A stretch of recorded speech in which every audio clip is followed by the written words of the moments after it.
What up, everybody? I'm gonna be reviewing Mr. Tambourine Man, the album by the Byrds with Bryers Music Showcase. Hello. Introduce your channel, cause last video you were in, it was just kind of like a hangout, like showing off my music thing. But this time it's an actual review, so this time you could actually show off your channel. Okay, yeah. Bryers Music Showcase is the name of the channel. I collect music. I started out just collecting CDs, but just recently started getting into vinyl a little bit more. I tackle many genres on my channel: rock, metal, pop, R&B, soul. Like I'm pretty all over the place, so it kind of gives there's always an element of surprise on what I'm going to be showing off. But yeah, that's pretty much my channel in a nutshell. Nice. Like I said, we're gonna be going. Well, we're gonna be going through the original 12 tracks, none of the bonus tracks that are included on the CD release. We're gonna be going through as if it was released in 1965. And our first track is the title track, Mr. Tambourine Man. What are your opinions on it?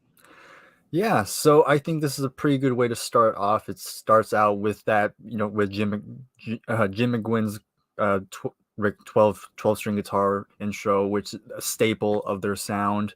It's a Dylan cover, and it's a very good cover. It is an abridged version of it because the original Bob Dylan song is like 5 minutes long, but they were able to truncate it to just 2 minutes, which understandable because they wanted this to be on the radio, so they had to make it that way.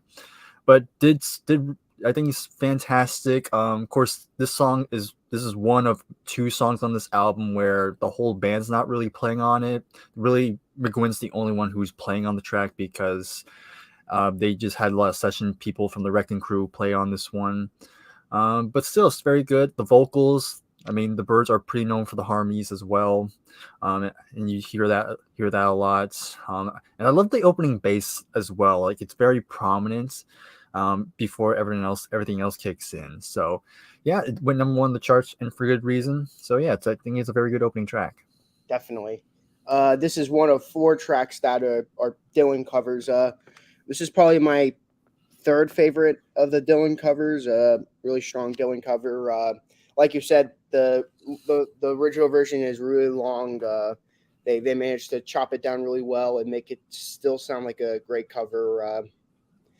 I much prefer this over the Dylan cover. I mean, cover this, of the original Dylan version because in his folky era, I wouldn't consider him to have the best voice for the folk era. So when he went electric, that's when his music started getting better. But of course, there's gonna be people agreeing with me. A lot of people disagreeing with me. No, I agree. I think I prefer Dylan's folk rock period much more than his folk period. Yeah, and such a solid way to start off your career. Yes, it's no good times, bad times, or it's not the best opener for a band, but it's a really, really great way to start off the band. Yeah. Next song, I'll Feel a Whole Lot Better. Yeah, this is another really good one. This was one of the original songs on here, written by Gene Clark, who I think by this point is probably the strongest writer in the group by this point. It's just he sings lead vocals on here as well, and he sounds pretty good.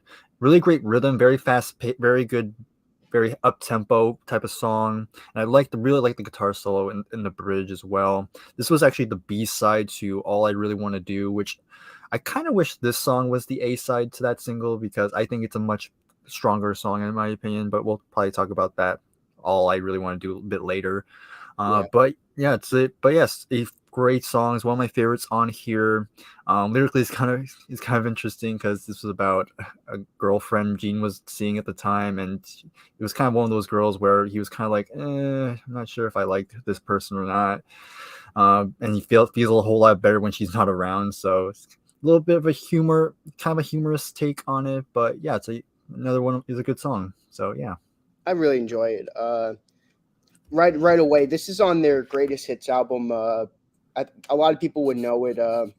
It's I forgot how I don't know how to describe the album, but it's like this Mr. Tambourine Man with that song backed with it, like kind of like that. And these two songs for some reason really go well together for some reason. Like whenever I listen to Mr. Tambourine Man, I always have this song come after it, and really great song. Definitely great original track. I love the guitar solo. It's just a really good track. Very good early Byrds song. Mm. Next song, getting to another Dylan cover, Spanish Harlem Incident. Yeah, I don't have a whole lot to say about that, but it's again, like you said, it's another Dylan cover. Very solid one too. Again, pretty good arrangement on here. Sounds good, but yeah, I just have songs I like more, but nothing wrong with it. So still Yeah, pretty good. I out of the four Dylan covers, this is probably my least favorite out of the Dylan covers. Not as strong. It's still great. I like it a lot. Still, the whole album is great front to back. Very great sound to it. But this is probably this is definitely the weakest Dylan cover that they did. They didn't really add too much on this track like they did with Mr. Tambourine Man. Next Hmm. song, You Won't Have to Cry.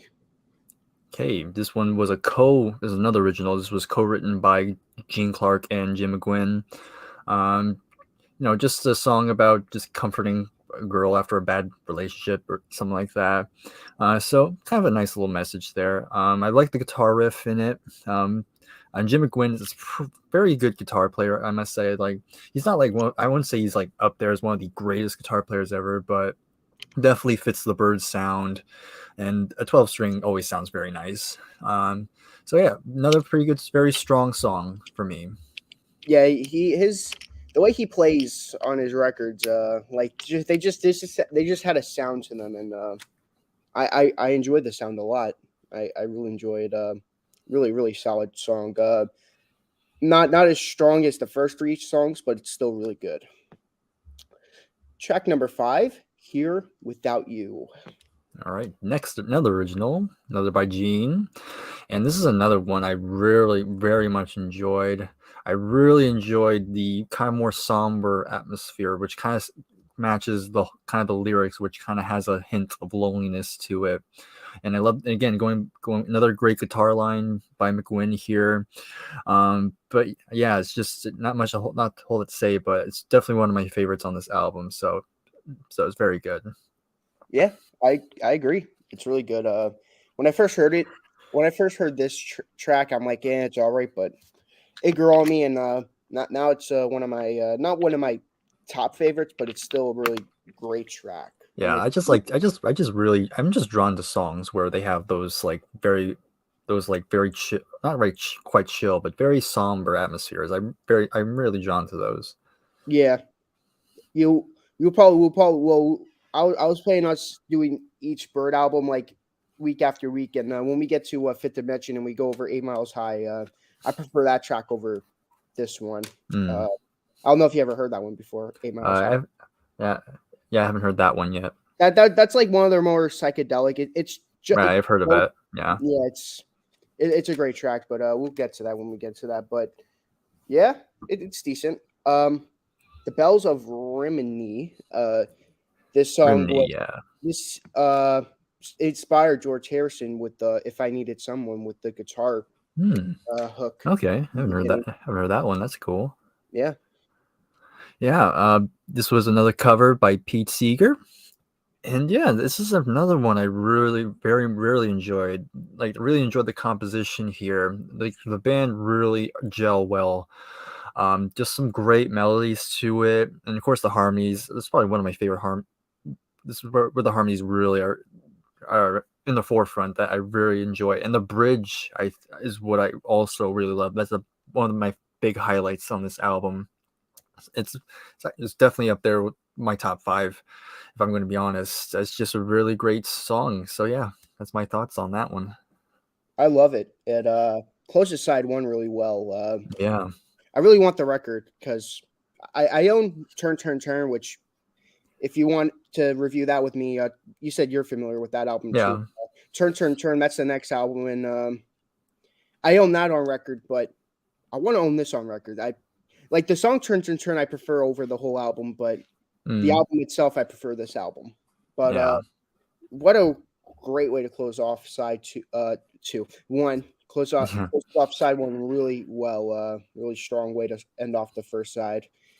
You get like you get like a few decent songs, and then you get this amazing song to close off side one. Mhm.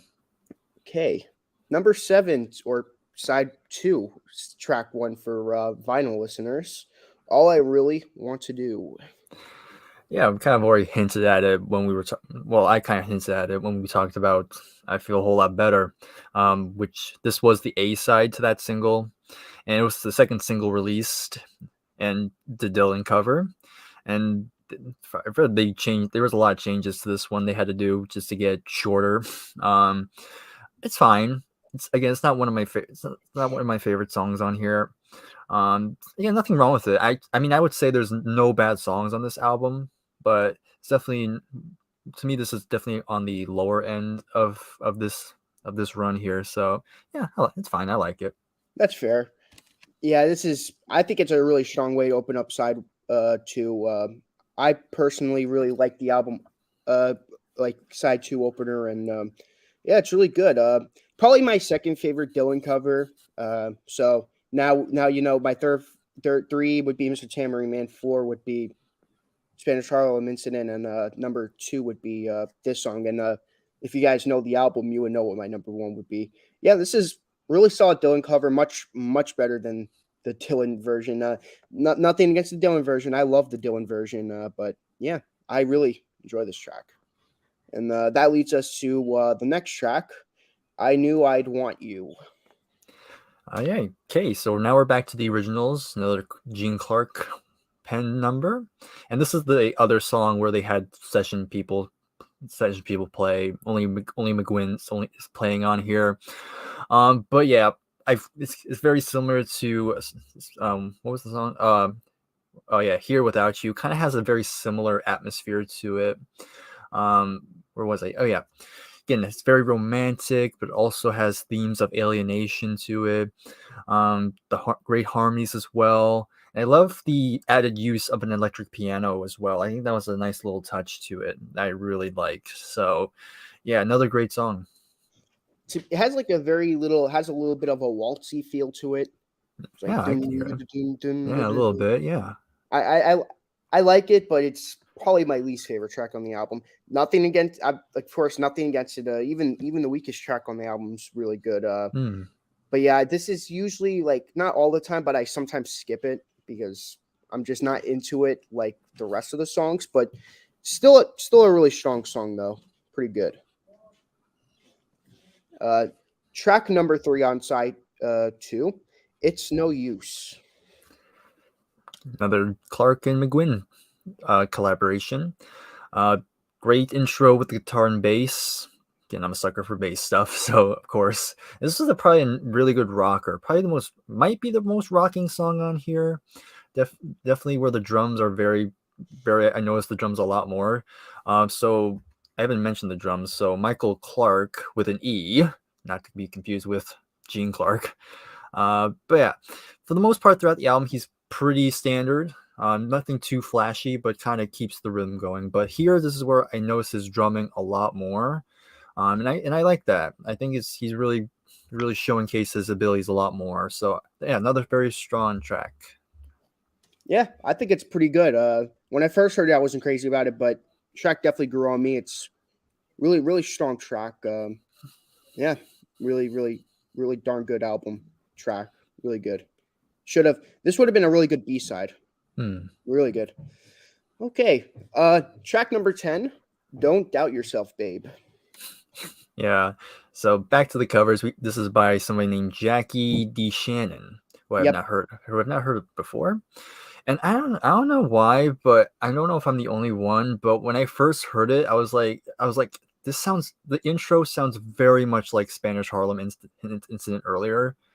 Like it's very similar. Like so I went back and forth just hearing it, and I'm like, man, they're very similar. um, but besides that, it's another song. It's another good song. Again, not one of my favorites on here. Again, nothing really bad about it. Still very enjoyable. But yeah, this one again, nothing really stands out. It might be because of how similar their intros are that kind of throws me off, but but yeah, there's nothing really inherently bad with it, so it's fine. That's fair. Um, I quite like it. This is probably one of my top three favorite songs on the album. We'll get into the top five songs, but yeah, this is one of my favorites. I could see why you won't think it's memorable and stuff like that. It does. When I first heard it, I'm like, it kind of went through one ear and went out the other.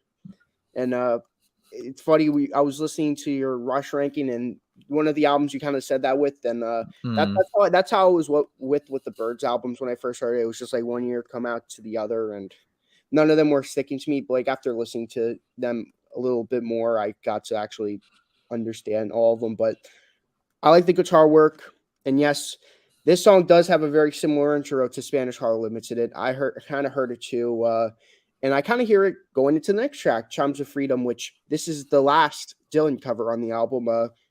My favorite Dylan cover on the album. Don't know why, but I really enjoy it.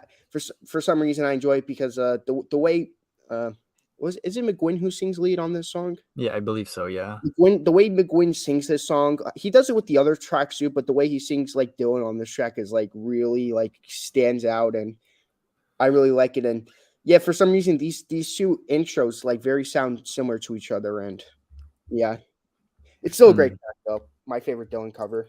Yeah, I think you pretty much summed the song up because yeah, you also brought up how similar the is, which kind of docked a point for me. But still, I think it's my second favorite of the Dylan covers. Very good, and it's always a funny story about this song. When I was doing research, was that David Crosby they were about to record the vocals, but Crosby wanted to leave. I don't know why. He just decided, I'm good. I'm going. But they were like, no, stay, stay. So they had to just force him. He just forced him onto the ground until he was like, okay, fine, and then he went in and recorded the vocals. So that was a nice little funny story. That is a Um, funny story. Yeah. yeah, just goes to show even back then Crosby was kind of he had his issues, but yeah, still very strong song. Yeah, that's funny. Track number 12, and this is the last track on the album. We'll meet again. Uh, this is it's a decent way to close off the album. I prefer this cover. I forgot who wrote it, but I prefer the second album, the way they closed their album with "Oh Susanna." I'll go more in depth in that when we do cover it, but this is an alright way to end off the album. Not as crazy about it as I was when I first heard this album. I really liked the song, but after like understanding the other 11 tracks, this is not as strong as I thought it really was. Hmm. Yeah, I can hear it. To kind of answer your question there, it was kind of written by two people. It was written by Ross Parker and Huey Charles. And the song dates back to like the 30s, so it definitely has an kind of an older feel to it. It's supposed to be. It was written during I believe, World War. I can't remember which World War, whether World War One or World War Two. But just about soldiers leaving and saying we'll meet again after. So, I think it's yeah, kind of similar thing. I think it is. I think it's still a pretty nice way to close it out. Just a nice kind of feel good. It does end on a very ominous note where it just ends on this weird. I can't on this weird sound to it. I don't know if that was the guitar, but it kind of just ends there, and it's like, okay, that's kind of interesting. But yeah, very interesting. Very nice way to close it. Yeah, then it ends on that note, and then if you're going through all their albums from like oldest to newest, you get turn like right after Hmm. that guitar with the do do do, Yeah. which is pretty cool. Okay, wow, 12 tracks. What are your five favorites and what is your score? All right. So top five for me, and this could change, but for right now, I have Here Without You. Number four, I have Mr. Tambourine Man. Number three, I Knew I'd Want You. Number two, I'd Feel a Whole Lot Better. And number one for me is The Bells of Rimney. Great list. And what is your score from 1 through 10? Out of 10, I think as of now, I think I'm going to go with a solid 8.5. That's a good score. Yeah, pretty good Okay, score. okay. Now for my top five, like my five essential songs. Number five would be All I Really Want to Do. Number four, I Feel a Whole Lot Better. Number 3, Don't Doubt Yourself, Babe. Number 2, Spanish, not Spanish Harp. It's No Use. No, my favorite song on the album is Chimes of Freedom. All right, cool. And my score from 1 through 10, not very off from yours. Probably like an 8.75. Okay, yeah, it's pretty close. There's no bad songs, but all the songs aren't like super memorable. Like it's like I'm not gonna like listen to all. It's not like Moving Pictures or like Odd Get Stuck on Flake where I'm just gonna where all these songs are like masterpieces. It's like we have a lot of great songs, but like not all of them are great. Just Yeah, all of them are good. it kind of ranges from great to good. Yeah, like this like border this like I would barely consider this to be an essential album. Like I would probably put this on my be like one of my 50 choices for essential albums. Yeah, just barely though, not like in there, but yeah. And that's about it. I am in the before the video started, either before or after I started recording. I said I was going to show the rest of my CDs, and we'll be on our way. yeah, we do have a couple of people in chat as well. Oh yeah, I forgot to mention those. Yeah, I was gonna do them last, and well, no one's watching anymore. But hey, Mr. Tambourine Man, Yeah, Mr. okay. Tambourine Man. Yeah, I thought it was pretty. That sounded pretty cool. well, it would be cool if we actually had somebody had Tambourine. Yeah, one of my favorite albums. I love Mr. Tambourine Man, and I feel a whole lot better. Great tracks. Yeah, Like I said, it's on their greatest hits. Which now that I'm on it, I'm gonna Byrds greatest hits. Pull up an image. You'll probably recognize the album cover because I think I know which one you're talking about. yeah, Because I think that might have been the first thing I heard from the Byrds. that Yeah, right that's there. that's That's I've the seen that iconic before. album cover. I own that on vinyl. Mm, That was my first Byrds album. Well, actually, no, not that one. No, Turn was the first one. mm. Okay. This is Rolling Stones singles from 1963 to 1965. They Right. came in individual single things. Like they're Okay. like they're not CD singles, but like there's like 2 tracks on them, and some of them are EPs, which I think that's pretty cool. And they Yeah, did kind that's of cool. think with this album, this thing too. Of course, Mr. Tambourine Man. I own a few Beatle. Yeah. I Kind own a few Beatle US albums. oh, nice. I didn't show them last On time. CD too. Wow. Yeah, I own them on record and CD. Are those rare? Not on CD. Huh, They were interesting. part of a box set, and I saw them at my record store. Okay. Toys in the Attic by Aerosmith. My one Nice. and only Aerosmith album. Journey. Frontiers, Journey. I don't know. I own a different Journey album. I don't know if I still, or if I might have showcased it already. And whatever. David Bowie, Greatest Hits. Yep. Best of Bowie. Rolling Stones, Black and Blue. Yep. I hate this album a lot. My mom bought it for me. Yep. I have it. I have it as well. Yep. She's like, you want to? It's like I bought you a Rolling Stones album. I'm like, oh, great. I'm like thinking like, oh, probably one of their great 70s albums or one of their great 60s albums, and it was this one. Well, whatever. Queen, Date the Races. Nice, of course, gotta have it. And Sheer Heart Attack. Very nice. And I have yesterday I showed off the U.S. out of our heads, but this is the U.K. out of our heads.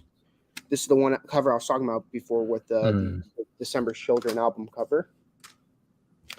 Their Satanic Majesty's Request. And Journey's Greatest Hits 2. Oh, My wow. mom also bought me this. Okay. I only have the one.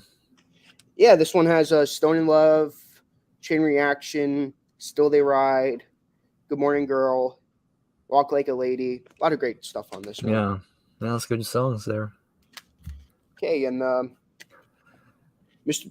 The Byrds, Younger Than Yesterday. You Yeah. showed it off before. Yeah, just recently bought that. This is their fourth album, so when we do go through when we do go through it, it'll be like weeks before we get to this one. But yep, next album. Hopefully you will join it next week on Saturday, of course, when you're ready or when you're not busy, and of course let me know. And we'll be going over Turn, then Fifth Dimension, and this album. This is probably either my favorite album or my second favorite album in their discography. Yeah, it's really good. Have you ever listened to I forgot which album I'm thinking? The Notorious Byrd Brothers. I have actually. I do have that as well. Nice. Yeah, I'm excited to review those two albums because those are my two favorites. I'll probably go up to either Sweethearts of the Rodeo, the one that came after the Notorious Byrd Brothers, or Dr. Jordan, Dr. Byrds, and Mr. Hyde. Either one of those two albums I'll probably stop at. Okay. The rest of the albums are good, but they're not like, to me, they're not Byrd albums. It's like the rest of the members quit and it's just McGuinn at that point. It's like McGuinn McGuinn and other people. Yeah. Not even Byrds anymore. But yep, that'll be that's a wrap on the review and my rest of my CD showcase and with Bryers music showcase. And of course I in the video name I said channel link in description. And yeah, hopefully whoever's watching me that doesn't watch Bryer, go to his channel. And yeah, excited. And yeah, see you guys next time. All right. Thank you very much. You're welcome. Bye.